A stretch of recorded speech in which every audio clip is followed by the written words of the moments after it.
Hey, everybody, welcome to The Unconventional Therapist. My name is Dave. I'm joined here with my co host, Greg. And this episode is the first episode for, I guess we'll call this season three. We're gonna call it We season three. We're gonna we okay, had a fair season enough. two. We did move it to season two at one point. I don't know that we actually had a space between season one and season two. There was just so many episodes that at some point I started to catalog them as season two at one point. And that was probably last year at some point. I don't even know Okay, when. yeah. So, but So we every actually had a gap year, this time. yeah, every year we did have a gap, yeah, and maybe I should get into that a little bit. I had a weird experience where out of nowhere I started having tinnitus. Dave, have you ever experienced this? I haven't experienced it. I didn't realize you've had it in the past too. No, well, no, I've you had it had in the actively past, been but talking about it. I think at one point. so it had been building, but it had gotten to the point where at night I could not sleep because it had gotten so loud. And I kind of really got in my head about it, and it was almost one of those things where, it's funny as a therapist, I compared it a lot to intrusive thoughts, or I guess mainly that, like things that you are going on in your mind, almost like the Stephen Hayes things, where like you don't want this happening, but at some point you have to accept that it's happening and move on with your life. And I was kind of struck with this thing where it's like, all right, well, easier said than done, but maybe this is an opportunity for me to deal with this, push through so I can kind of help other people who are dealing with similar things. And I think the hardest part of it all was the insomnia because you really do lose a lot of will when you're not sleeping. Yes. It's like a really hard thing where when you're dealing when you're like it's very frustrating when it gets to be one or it gets to be two and you're trying all these different things. I was listening to books. I was trying to drown out the noise essentially. With like leaving the TV on or whatever. I was trying all these different things, but what it ended up working out the best is just me saying I have to at some point learn that this is what's going on in my life. This is what I'm hearing and to try to shift focus from that onto other things, and to just sort of accept that that's going to be there as like this is my new quiet. Yeah. Still So, working on it. so where are you at now with it? um it's funny, the audiologist I talked to said days like this, like in this specific thing where you talk about it, will be a bad day for it Because you're because thinking again, about it. Yeah. yeah, you're bringing that attention to it and you're kind of like noticing it. And it is very much like I've gotten to a point where it's like hours or even yeah, like hours will go by and I won't even notice that it was there, right? Because I've accepted that it's there and I've moved on to other things. But this is similar for people with any kind of annoying thing that they kind of can't control, where you know they wish that it could go away, and you wanting it to go away so bad. And of course, I always kind of relate it back to mental health. I want this depression to go away. I want this anxiety to go away. It's like ruining everything, and I felt that way, and I got caught up in that. But I had to at some point say like this is something that's going on. This is something that's happening to me that I don't like, that can't really control. I can keep trying to fix it and I can keep trying to find ways to like, kind of overcome it. Or I can just kind of focus on everything else and let that be and almost not succumb to it, but accept it in a different kind of way where it's like, this is how it is. What can I still do even though this is going on? You know what I Yeah. mean? I feel Just kind of exposing myself to it was the hardest thing where I was like, you know what? I'm gonna sleep in silence tonight and see what happens. I feel really And bad it was for hard, your but that's what I'm doing now. I feel bad for your patients. Now that you've worked through this, you're gonna be like, oh, that's what you got Yeah. going on. Oh, well, let me tell you about what I dealt with and what I got Yeah. through. Yeah. And it has come up where, and I haven't I've used it in a way sort of like I have a friend that has tinnitus, you know what I mean? Or I have like someone in my family. I haven't really kind of like put it on myself yet because I didn't really feel like it's appropriate. But you know that thing we've talked about before where like if you're in a swimming pool and you hold that ball down underwater and that's like your emotions or that's like your thoughts. And yeah, you've kind of pushed it away and it's kind of no one can see it and you're hiding it, but it's taking a lot of work to keep it down there. Hmm. I was there for a while. I was in that, I wasn't practicing what I preached. It kind of affected my life in a lot of ways. It took me away from the podcast. It affected me at work. I didn't miss any work, which is kind of crazy. Um, but I probably should have, Yeah. you know? Yeah. So I held that ball down underwater and I held it there for a good month. And then I did the thing that I've always told people to do and just like let it go and let it bump into you once in a while, but still play Marco Polo and ring toss or whatever the hell else you do in the pool, right? Sure. And that's something that's really helped me. And I hope that, you know, and I'm making light of the insomnia because I think that we have listeners that have struggled with insomnia, of course. Dave, I don't know what your experience is with it, but this was my first kind of go at it. I've always been the kind of guy lay down in bed and the next thing you know, 20, 30 minutes later. But I have a whole new sort of respect or understanding, empathy for people who can't sleep at night. It's Hmm. a it's a bastard, dude. It Yeah, really I is. can imagine. I don't struggle with that at all now whatsoever. Maybe younger years, I dealt with it Mhm. very briefly from time to time. Usually, I think it was anxiety induced. But I mean, that's kind of like my nightmare is not being able to sleep because I'm someone who like if I don't get the hours of sleep that I require, I instantly get sick. I'm useless. My immune system just like plummets. It always happens. If I don't get good sleep, I get a cold and like, I'm drowsy and just can't think straight and all that stuff. So I really do have empathy for that. That's not a And not a it's funny, if I'm being completely honest, it's I understood why people become, addicts, alcoholics. Like I was like, what kind of, I didn't go down the road, but I was like, maybe if I drank enough, I'd probably fall right to sleep, or I wouldn't be able to hear it, or but so I did, I kind of had like the adverse reaction to that. So I'm like, I'm not gonna drink at all, like through yeah. this whole thing. I'm not gonna do anything like that. I'm not gonna take sleeping pills. I'm not gonna do anything. I'm just gonna kind of. I tried melatonin a couple times, made me pee all night. Apparently, that's a thing that happens to Really, 40-year-old men. I Yeah, didn't know honestly, like everyone has the same kind of reaction that Dave's just kind of made a face at me. because I mean I've But taken melatonin and never had that happen. documented side effects. Yeah, that like, of course I would. So what's funny about the melatonin thing? It worked. I fell asleep, but then like I had to wake up because of going like Sure. I had to pee. Just a pain, a Yeah, yeah. pain. But we are back.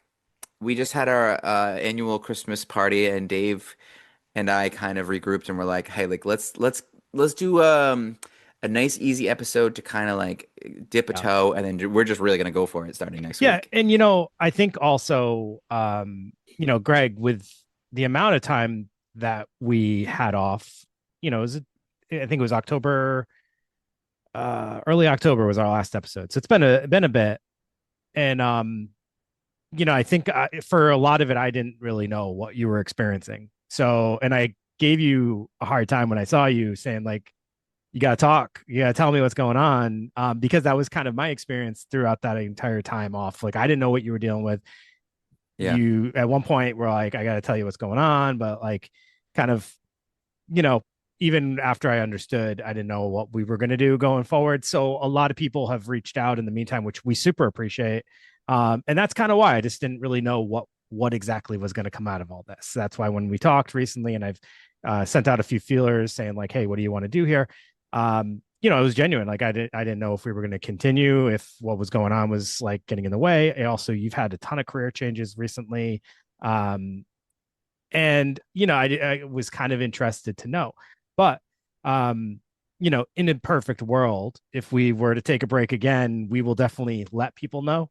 Hmm. um, so if you're a listener, and you're kind of curious, yeah, it definitely this our break was definitely not planned, but I think also at the same time it was maybe a little like deserved or needed to give us some time to regroup, recalibrate.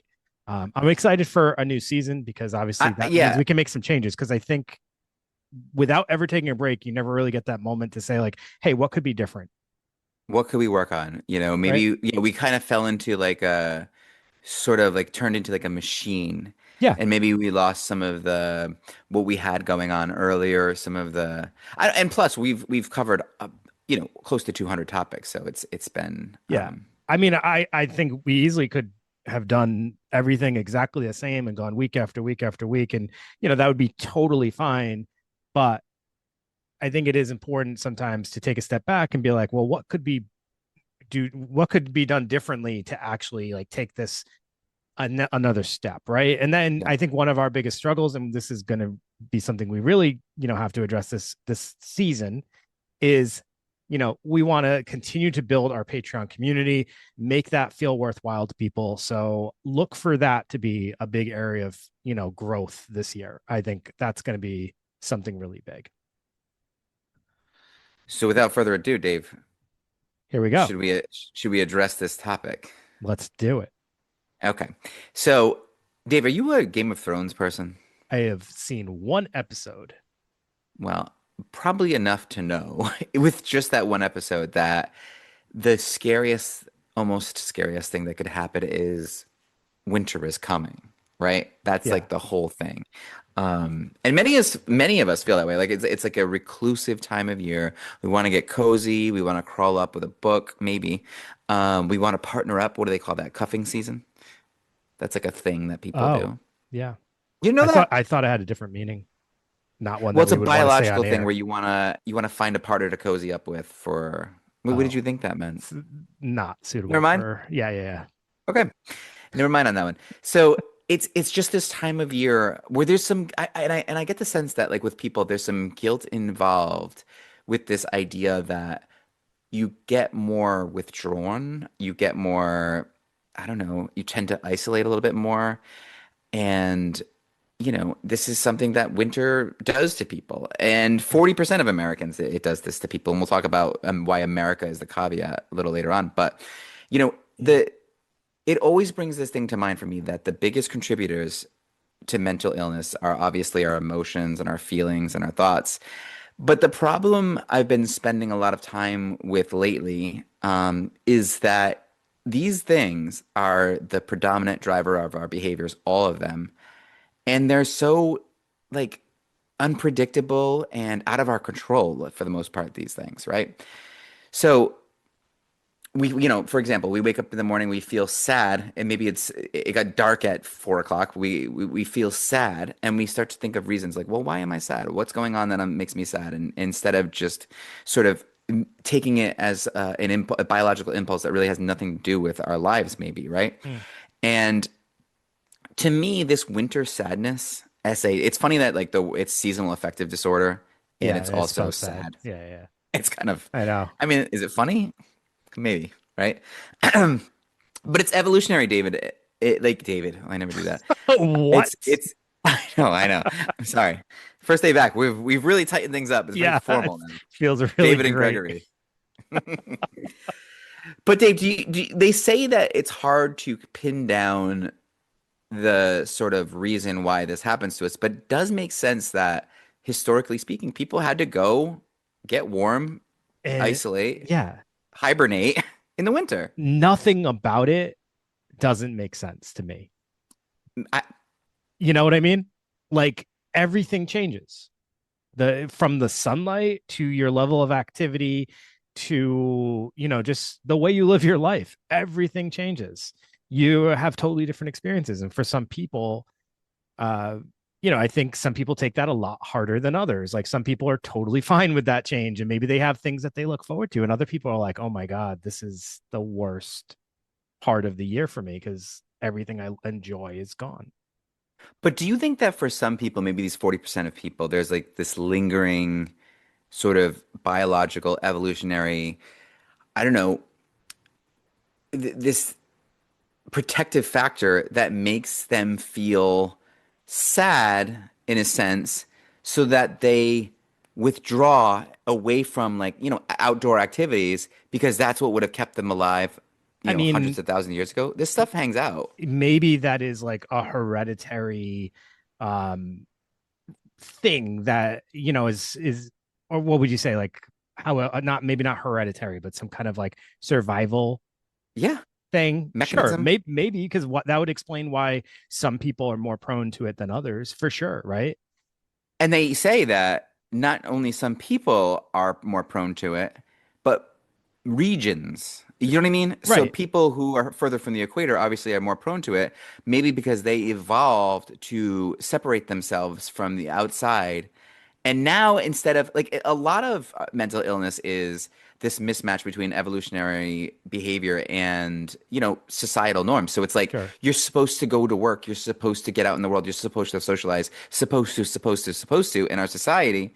But we have this biological impulse that's like telling us to withdraw, so we feel off.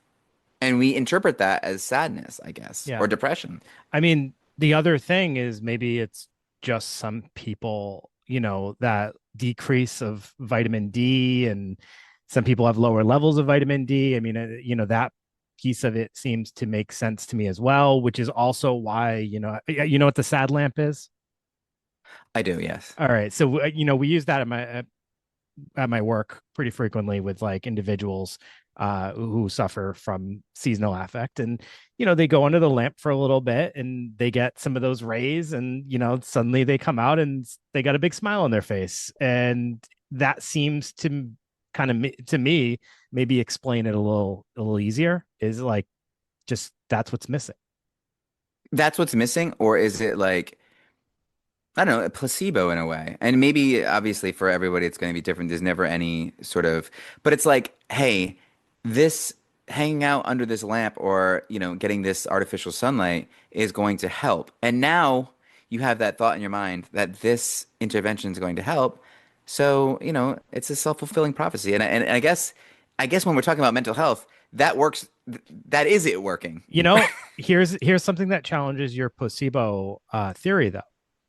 Working with the individuals I work with, the population I work with, some individuals go under that lamp not fully understanding why they're going under that lamp. You know what I mean? Like some Yeah, I individuals do. go under that lamp because they're told to go under the lamp because the doctor Yeah. ordered it, and their understanding of why they're going under the lamp might not be fully understood, right?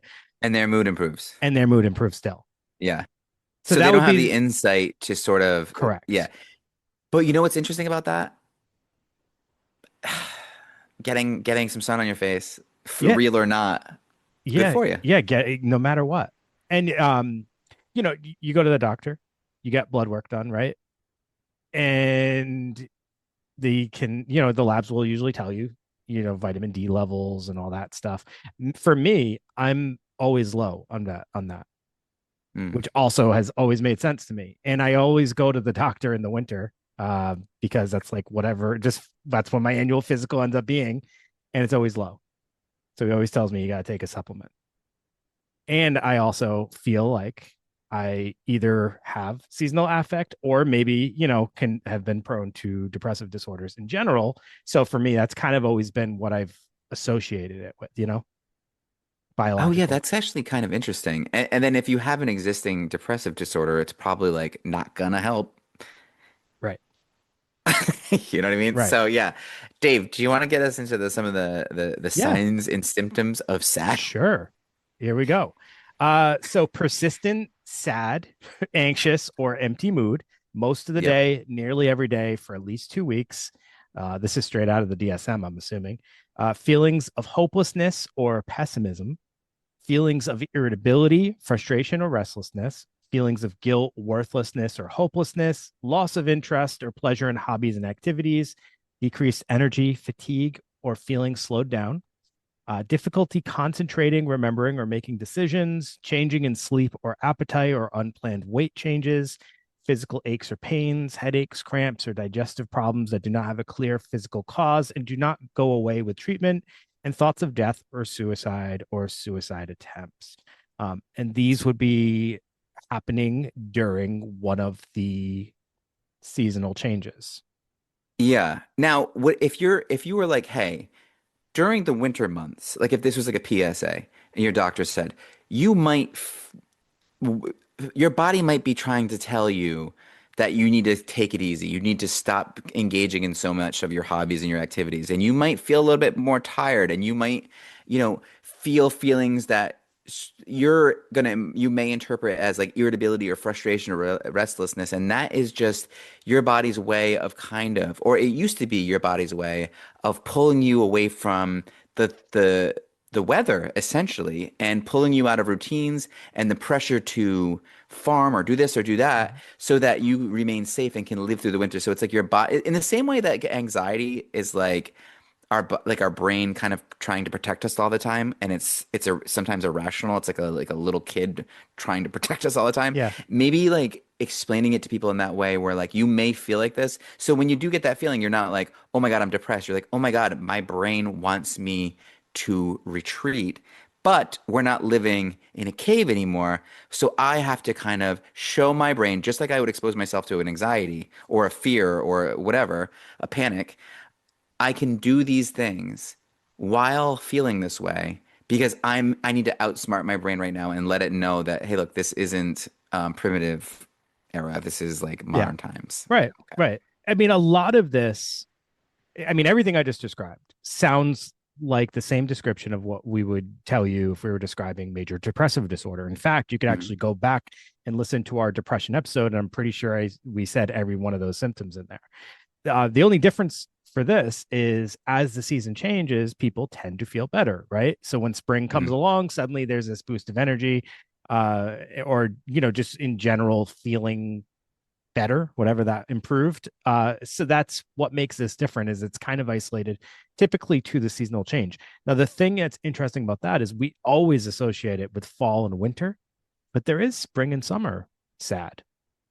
And there might be some differences. So for fall and winter, symptoms specific to that onset may be oversleeping, appetite changes, maybe craving high foods and foods high in carbohydrates, weight gain, tiredness, or low energy. That's definitely all me within the last 2 weeks. Yeah, yeah, but can we pause that for just a Yeah, second before we talk about like, hey, you know, don't worry. If you don't get sad in the winter, you can get sad in the summer too. yeah, But like those things that you just described, it sounds like what it's like we would see in a bear and say sure. that's what bears do to stay alive. Yeah. I mean, for sure, it's like it's hibernating 100%. Attached with low mood and all the other Yeah. symptoms that we mentioned before. I mean, I think honestly, I mean, I could be wrong and people will probably, say I'm wrong. Those little things I just said, like the oversleeping, appetite change, weight gain, all that, I think those are Yeah. like universal things in that we Winter. experience in the winter if you live in like cold weather areas, right? So if I Winter live behavior. in, yeah, if I live in like Texas, I might not experience all those things to the same level that we're experiencing them right now in Rhode Island, where it has been pretty frigid, as of late. It's funny that you say that because one of my good friends, Pete, who's a listener of the podcast, not a proud sponsor, but an avid listener, he used to call me something different in the wintertime because I would noticeably put on a couple extra, and he would say, "Oh, like if I don't see Yeah. him for like a couple months, and then I see him in January, he'd say, "Oh, winter Greg," Yeah. and It's that's funny. what he'd call me, and it's like, "Oh, okay, so that's your way of telling me like I'm puffy, you Yeah. know?" Yeah. I Yeah, literally this morning made a joke because I got an oversized sweater recently because I actually at your house, I wore yeah, like a normal size sweater and I felt tight. And I was yeah, like, yeah. No, it looked and good. today I The picture said, you can see on Instagram. today I said I'm bulking up for the winter, just because like I noticed I have gained a few pounds. I feel a little bit bloated. So, um, Surviving. but I like I said, I think this is universal. I know this experience. I'm sure Well, your hours are crazy right now, but I leave work around 5. It's dark out. I cannot wait to get home and just be indoors. I don't want to go anywhere when I get out of work, and that's just the way the winter is in Yeah, and I think right? like some people, I think maybe the difference is some people are really able to embrace that and kind of enjoy those symptoms, Yes. if you want to call them symptoms, Right. where they're like, "Ooh, like this is I just want to get my snuggie on Yeah. and I want to lay down and I want to watch Stranger Things straight through or like, you know what I mean? Like binge something or eat and just hang." And like it sounds like maladaptive, but like maybe that's just like seasonal behavior and maybe that's okay. So the difference between regular seasonal behavior is one is some people might embrace, Hmm. the other is people that get lost in it. So The only difference between those things, they're having the same experience, is the level of suffering that goes along, right? Yep. And that level of suffering is because they're not embracing it, they're rejecting it. So when you're working with someone with seasonal, one of the big things you can do is, first, I always prepare patients for it. So I'll start talking to them about it early fall. Like, hey, what's coming up, happens, every time this year, this time of the year comes around. How are we preparing ourselves, right? Um, Sometimes we'll make goals, but also just like explaining to them, like, hey, this is how your body is, this is just a thing with your body, and this is how it's going to affect you, and so like, what are you going to do to work your way through it? Once you know it, once you understand it and you accept it and you start to work with it, I feel like it's so much easier to navigate than if you're lost, right? And you don't understand what's happening, or you're rejecting it, you're like, oh, I wish this wasn't going on, or if you give into it too much.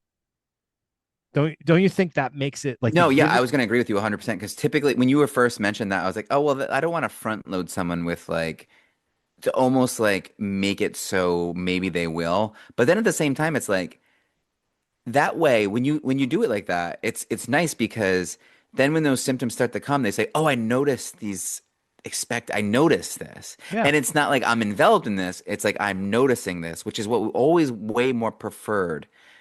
You know what I mean? Like if it's like someone's like I'm having like a really nasty thought, intrusive thought. They like, "Oh, I'm having this thought. I'm having this thought." And then but if you get them to the point where they start to say like I'm having this thought. I'm noticing I'm having this thought. Or it's like this separation from it. You know what I Yeah. mean? That I feel like is necessary where, it's not like just happening to you. It's like, oh, here it comes. I notice this and I'm ready for it, Another thing which is that's nice. really helpful around this time of the year, if you know that this you struggle, is finding things to like enjoy or get into before you really hit that bottom, so that Mm. you're already kind of like invested in something. Actually, I think Netflix is curing seasonal affect disorder with Stranger Things, honestly. How many people are excited about like a new season of Stranger Things hitting, and then they break it up and it's coming out in like these sections, so you people are like binging it, then they're looking forward to the next thing. That's helpful, having things to look forward to, having things you enjoy. I know it sounds silly and I'm kind of making light of it, but it's like at the same time it's real too, because people are genuinely like happy about Yeah, this you know what's funny, thing. Dave? You're bringing up a very interesting point, and it kind of is shining light on. It's shining a sad lamp on me right now and making me feel better because it's like why do you think what just passed Christmas, right? And Right. that was what was it Saturnalia, whatever. It Yeah. used to be, with pagans, it used to be these like weeks long or a Oh, week long like events where it's like, well, why would yeah. we schedule this beautiful feast of Right. fun and happiness in the darkest days of winter? Oh, because we know everyone's gonna be sad and pissed off, so let's give them something to look forward to. It was like Exactly. natural adaptation Right. to do that. Yes. That's like Absolutely. why. I mean, our Christmas episode, we talked about that last year, right? Was that last year's Christmas episode or 2 years ago?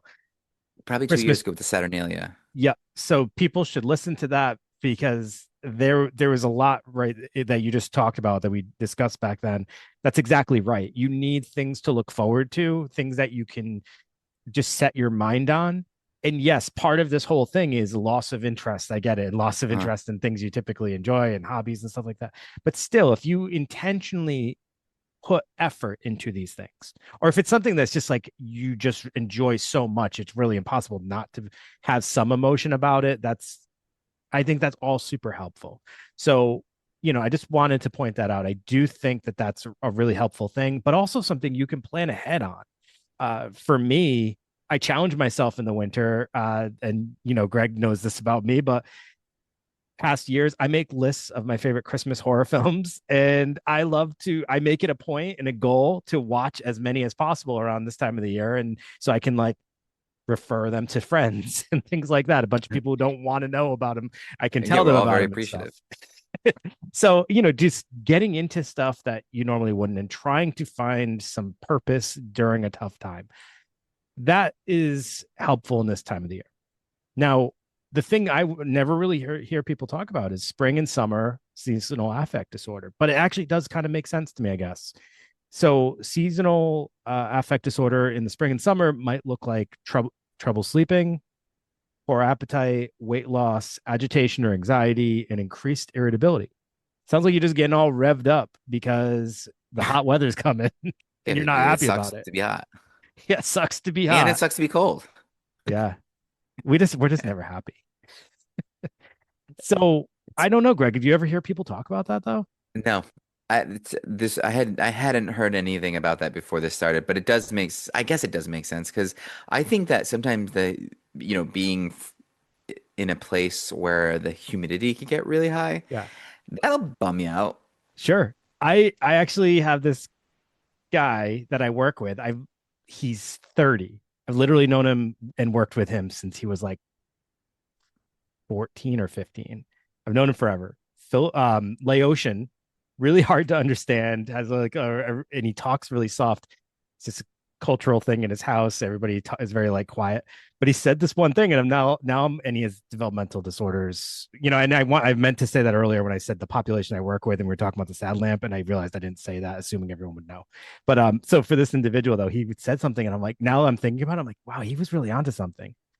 He would always say people get pissed off in the summer. I'm like, what? Because people get pissed off. I'm like, okay. And he would always say that around the time of the summer, people get pissed off. And I'm like, I had no idea where it was coming from. This guy knew all about spring and summer seasonal affect disorder because he's exactly right. People do get pissed off in the summer. People do, and where he comes, the part of the world he comes from, it's very humid all the time. And It's some, it's funny it's a weird because, thing. dude, that summer in New York City, Summer of Sam, Yeah. the power went out, no air Oh, conditioning, and you think about like how grueling hot, like whenever I hear stories of Summer of Sam, I just think of people sweating, just uh, sweating. wearing like those white tank tops. I won't say the term for those. Just like you just think of just like people without ACs, you're like they're walking down these giant systems down the road trying to put them into their They're apartment building. glistening. There's a Yeah. scene in The Sopranos where Meadow and her boyfriend Finn are watching, movies, but their air conditioner went out, and they're like, let's just go to a movie theater so we can be in the air conditioner." And Yeah. they get in an argument. Why? Because they're hot. They have seasonal affect disorder. It sucks. Yeah. Yeah. So, I mean, I never hear people talk about this. I don't know much about it. I guess it's a thing. I read about it. But I mean, also, yeah, when you're hot equals irritable. So, I mean, is it seasonal affect disorder because of the spring and summer, or is it just people being irritable because of the weather? I don't know. All right. Now this might be a little bit, well, is that a little bit concept creep? Because, I had someone mention to me recently that their favorite episode was concept creep, and I was like, really? But I don't know. Is sad in the summer? Summertime Is sadness, that? Lana Del Rey. Oh, okay.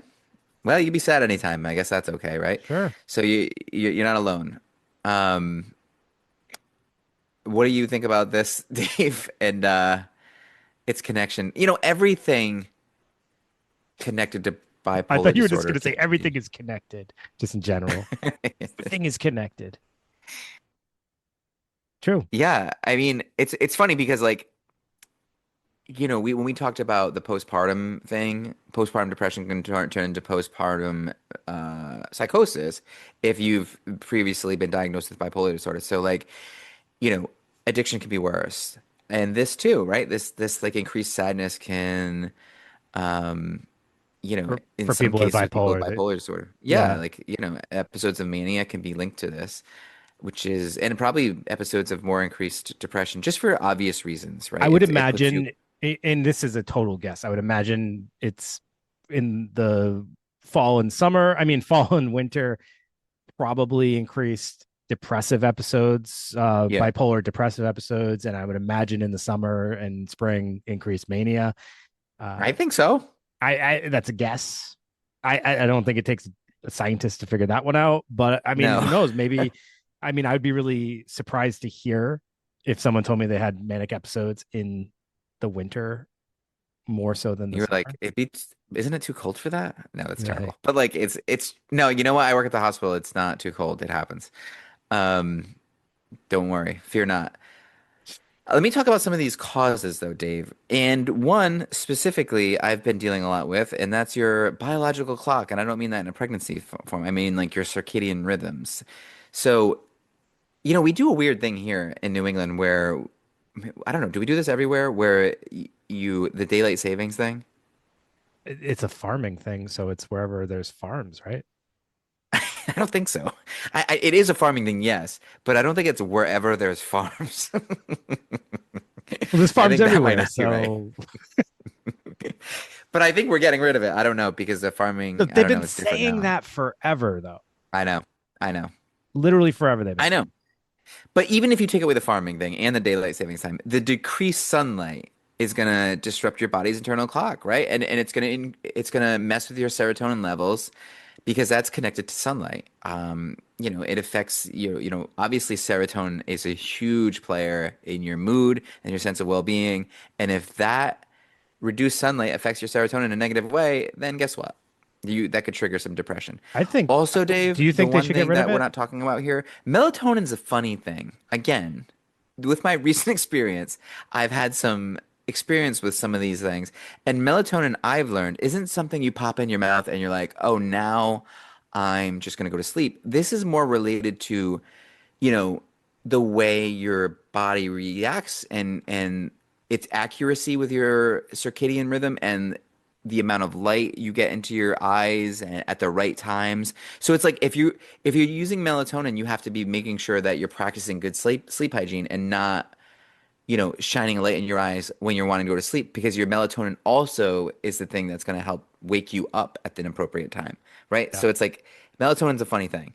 Um, so if you're using it properly, and maybe it works, maybe it doesn't. I've had like, mixed results with I it. think it I don't know. has What is a your what, I think it's a placebo effect for me. I take it and I'm like right away. It does, but it so it doesn't like works for you. yeah, no, it has in the past. I've taken it. I used to actually, I said I never really struggled with insomnia, but like clearly I had some sleeping issues I know because you do. Yeah, no I kidding. used to take it pretty frequently actually, now that I think about it. Yeah, I Yeah. don't know. It worked, but like I said, I think it was more placebo because it's definitely for me mind over matter because it's usually anxiety based stuff. I You was know gonna what's ask you, funny though, do you Dave? oh go ahead. No, no, go ahead. What were you I gonna was gonna ask you about the daylight savings. Do you think they should get rid of it or say? Yeah, I do. there's no point to it? Well, yeah, there's no point to it right now, but I think it staying the earliest it gets late, I mean dark being 5 o'clock versus 4 o'clock, it helps a little. Yeah. It's just that extra little bit of sunlight when you're not sleeping makes a difference, I think, for people. You know I what's I think so. interesting? My cat sits at her bowl. So we got an automatic feeder and it goes off, but like she sits at her bowl now like an hour before feeding time. And I honestly think it's because she doesn't understand daylight saving. Oh man, I is wish she I gonna could be an hour explain it late to her. once she gets used to it? Yeah, Yeah, no, that's I it's know. taking a It's one of those long things. time. Yeah. Dave, what about risk factors? Oh, and you know what's funny before we move on though, like about sleep, maybe that's tied to it in some way too, where, maybe in the summertime, because of the light, you're not sleeping enough, which is going to cause irritability. And, Sure. in the wintertime, you're sleeping too much, which is also can be a problem, or That would wanting pro- to sleep too much. that would definitely explain why people get pissed off in the summer. Yeah, That would piss me not off. enough sleep. People And it's at pissed these off. peaks, right? So it's like if it's getting dark at 9 in June, you're not going to bed at 9. No. And if it's dark at 4:30 in, December, then, by the time 9 o'clock hits, you feel like it's 2 in the morning. Does your sleep times change? Like normally, do you go to bed earlier in the winter, later in the summer? No, I think what was tough about my sleep issues was it was like I have pretty good about like just going to bed at a certain time, doing that kind of thing. So no, I mean I don't know. And let me ask you this: how many hours of sleep do you get a night? 7? Yeah, I I'm definitely not 8. I'm like 6, 7. Ooh, as the kids are saying right now. yeah, yeah. That was Yeah, I cringe. don't mean to do that. 6 or 7. That's So risk factors, right? More often diagnosed in women than men. which is interesting. I can't even Is that again that though, just is that about always reporting? yeah, it just always go back to the reporting. Um, More frequently in younger adults than older adults, because I think that's explained away too. Because you know it's funny, when I came out of the Navy, I've talked about this before. I had some difficulty with like panic and like understand like maybe even PTSD things like that. But I had a doctor who was a little bit older, and he was, I was talking to him about panic, and I was like maybe 24, 25 years old, and he's like, by the time you get to be my age, and he was probably like 50, he's like, you just won't care. He's like, I used to have that, but I don't You care. stop caring. So I panic. You know what I mean? Hmm. And you know what's funny? I think there's some truth in that. Yeah. Like a little bit, No, right? I mean, age for some, I'm not going to say for everybody. I do think age, you do maybe grow out of certain things, or you just, Sure. your outlook changes on certain things. So things don't impact you as much. The things that impacted me at 20 do not impact me as much at Yeah. my age, which Not doesn't to say that surprise me. you can't have depression and anxiety when you're at any age, because Yeah. that's Yeah. Yeah. But you just might not be about the same things, exactly. you Like, know, you find other things to be new sad about. things. So here's some factors that may increase your risk of seasonal affective disorder. Family history, right? I mean, that goes to a couple things. That goes to the way that it's approached, that goes to the way that it's talked about, but it also goes to biology, I think. Yeah. Um, you know? So having major depression or bipolar obviously is gonna, exacerbate the symptoms of depression. That's not great. Living far from the equator. So if you can get yourself a little bit close to that equator, you can Yeah. find But yourself having a little bit of a better time, the cost of right? living near the equator these days is crazy. So if you're in what is it? Is it Nome, Alaska, where it's like 30 days of night? Um, I don't know if that's the right place, but there's a place in Alaska where it's like that. They're probably not doing so hot. But if you're in Rio, I don't know. Maybe you're less sad, but you got the other side of it, the sweaty sad. Anyways, the You're low just level of super vitamin anxious about D. all your finances. So it's, yeah, I don't know. That's true too. It would be That's true too. interesting to if they did, if they did a study about that, like how much I'm sure they have, but just like the how people in Nome, Alaska or wherever, how they experience life, or so I mean I'm assuming there's like there's stats about the significance of that far further away from the equator. Yeah, I'm there just is. curious, like what those numbers look like, Oh, how you know what? I had the drastic of a numbers, but difference it is. I I had don't know those why that numbers. was so hard for me to get out. I really had a hard time They didn't have articulating that. actual percentages. The only Yeah, percentages that they have were like 40% of adults, es- like in America. But it was tough to find anything on like. But they did mention that places like New England, for example, and Alaska specifically mentioned that those places have higher rates of seasonal affective disorder. yeah. I would just love to know Barrow, like Nome, the Alaska, wherever it is, but how like, much it varies, from mm, like that to somewhere really close. Like what is it a really significant like increase further away? I just would love to know those numbers. I could look yeah, I those would up. kind of like, I'd be interested in that too. I will do So that. put it in the chat if you can. Um, Reach out to us and let us know if you know anything about Researchers, this. give us those Dave, numbers, please. give us those numbers. And Dave, like you mentioned before, with your intuition being true about the vitamin D, um, yeah, vitamin D, it helps. Vitamin D, we found out during COVID too, is like actually super important. Yeah. It's like a protective factor. It definitely helps boost your serotonin activity, which is good, right? So you're using a lot more serotonin. Um, I mean, what else? Like social withdrawal, that's not going to help. School, work problem, any kind of substance use is always going to exacerbate symptoms of these things. And if you have any kind of pre-existing mental illness, then, you're a little bit more at risk. But all in all, this thing affects us all, I think, Yeah. to Yeah. some varying degree. It does Until help we, if people can find things also in the winter that they yeah, enjoy doing, that can be something helpful as well. I mean, this is all like obviously that's not earth-shattering suggestion there, but honestly, if you have something that you enjoy doing during that period of time that there's less to do, it can be something helpful. I don't know, whatever that thing is for you. No, I totally agree. Like I even like wrote down in my notes, like it's smart to give yourself a reason to embrace the evolutionary impulse. So yes, I have stuff to do, but I also really want to relax. And relaxing a little bit more in the winter is okay. And Yeah. maybe like what you're saying is like just don't fight it as much. Like Yeah. find things that are Right. cool about having to be sort of like having to behave differently because you do. You can't go outside as much. It's dark earlier, but maybe there's some cool things about that. And like, Yeah. what are those things? It's funny You because know? in New England, obviously, we have people here who like winter activities like Mm. skiing or snowboarding or whatever. Those aren't my things. So I never really had things that I looked forward to doing in the winter. Actually, all it would remind me of is the lack of things to do, or, there's going to be times where maybe you can't drive places as well because of the weather or it's icy.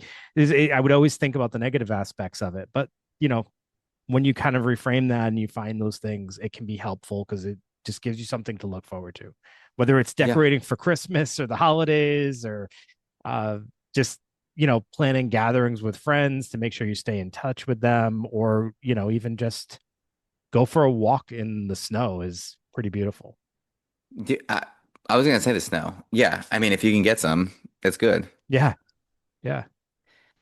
So, Dave, I think that's it for sad. I mean, I think we did a pretty comprehensive job on sad, to be it, honest. it's yeah, considering it's, I mean, so obviously similar to talking about depression in general. I mean, the main things that we're saying are give yourself things to look forward to, understand yourself better, don't deny what's going on for you. That's never going to be helpful. And also maybe a little bit of like do the opposite of what your body wants to do if that's not helpful to you. You know what I mean? If like your Yeah, yeah, body's yeah. telling you to isolate and stay away from people, you really got to like do opposite action and Because yeah, make you an do have to effort. absolutely because you have to think of why your body is telling you to do that. It's not telling you to do that because it hates you. It's Yeah. telling you to do that because it loves you, Right. and it wants to keep you safe. But sometimes your brain, it's not meant to make you feel happy. Our brains aren't designed to make us happy. Yes. Period. And in general, like you mentioned PTSD. I mean, that's a great way to reference it too, because with PTSD, you're constantly your brain's constantly looking for danger, and Yeah. sometimes it assumes danger is happening in places that it's not, right? But it's just because it's like looking for it because of an experience you previously had.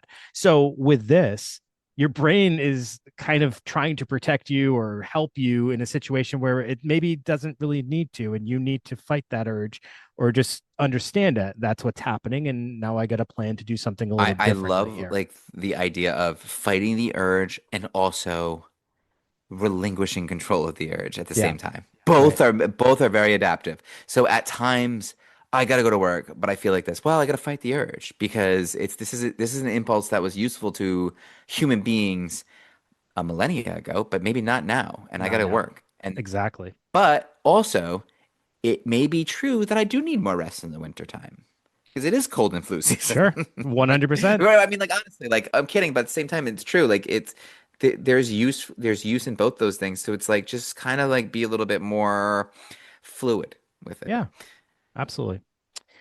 All right. That is our episode on seasonal affect. Greg, thank you for your research. This, I feel, was a decent amount of information for us to provide everyone. If anybody has any feedback or thoughts that they'd like to share or criticisms or whatever, feel Sure, we take free that too. to message us on social media or on the Patreon, which you should all have joined by now. We have different levels. There's paid, there's free membership, all that good stuff. Just join. You get the full video of the episodes, all that good stuff. And also, we always love when people review our episodes. And that's, awesome for us, gets the motivation going, but also helps us reach other, people because it will push us along. Greg, do you have your phone on you? Say that again, Dave. Do you have your phone on you? I have it. Yeah. Could you read our last review that we just got, I think yesterday or the day before? Because we always like to read them and give the And person was a that shout out. on Apple or It's on what? Apple. Yep. Okay, I can do that. Just if you give me a second here. Let's see. So for the most Okay, part, my Apple new and favorite Spotify. Oh, go podcast. ahead. Go. There you go. So just the type of and this is from Giselle. Thank you, Giselle. Just the type of content I love and delivered in such a fun and engaging manner. I listen to plenty of psychology podcasts, and none have hooked me the way these two have. I find myself literally laughing out loud and learning from each episode. The banter between these two feels so genuine, and it is genuine, by the way. Not only has this been a show I tune in to learn something, but it's also become a comfort listen. Keep doing what you're doing, guys. You rock. And Giselle, we are back, and we are going to keep doing what we do. And thank you for that, because these are the kinds of things that literally help us keep doing what we do, because that means the world. Absolutely. So Giselle, that was an amazing review. Thank you so much for that. And I just want to give a shout out to um, Kellen, who has followed us for a while, but just recently joined the Patreon. We had Giselle just joined the Patreon. Actually, I just looked. She just recently did. Jessica Dawson. Let's see, Kylie A. Mike Jordan. Phoebe, Phoebe, yep, she reaches out. She's KM, great. Daniela, Yep. Juarez, Haley Graham. I mean, there's been so many. Annie Cassidy, Josh. Oh boy, I'm gonna butcher that. So Josh C, um, Josh C. Zach. Josh Constantino. Okay, Jacqueline Houston. Thank you all so much for joining the Patreon. We appreciate you being patient with us and waiting for this episode to come out. And now that we're back, you're going to get sick of us and probably fall behind at some point and have to play catch up. So get ready for that, but don't say we didn't warn you. Thank you, everybody, and have yourself a great day. We'll see you later. See you later.